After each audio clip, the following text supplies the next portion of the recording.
In John chapter 16, Jesus makes a kind of strange statement, kind of out of the blue. And he says, a woman giving birth to a child has pain because her hour has come. But when her baby is born, she forgets the anguish because of her joy that a child is born into the world.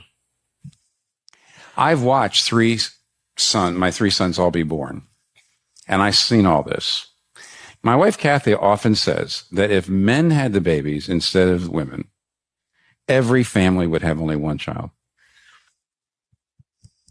I'm not totally sure that's true, but probably. But here's why. I saw every one of my sons born, and there was lots and lots of groaning and moaning, and there was a lot of effort and labor, but it wasn't theirs. They were born into the world through the efforts and the labor of another.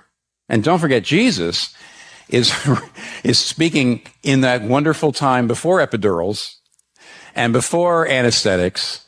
And when every single time a woman brought a child into this world, she did so at the risk of her life and a lot of pain and suffering. And Jesus says, when a woman is in labor, she's in labor because her hour has come. And by the way, in the book of John, usually when Jesus Christ talks about the hour, he means the hour is death.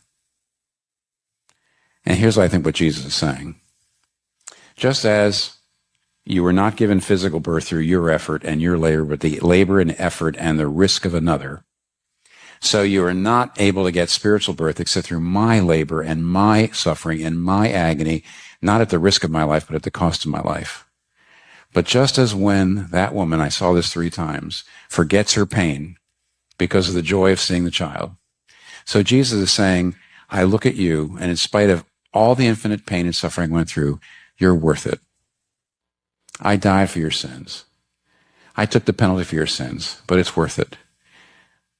Do you hear that? Why not rest in him? Why wouldn't you want to trust a man like that?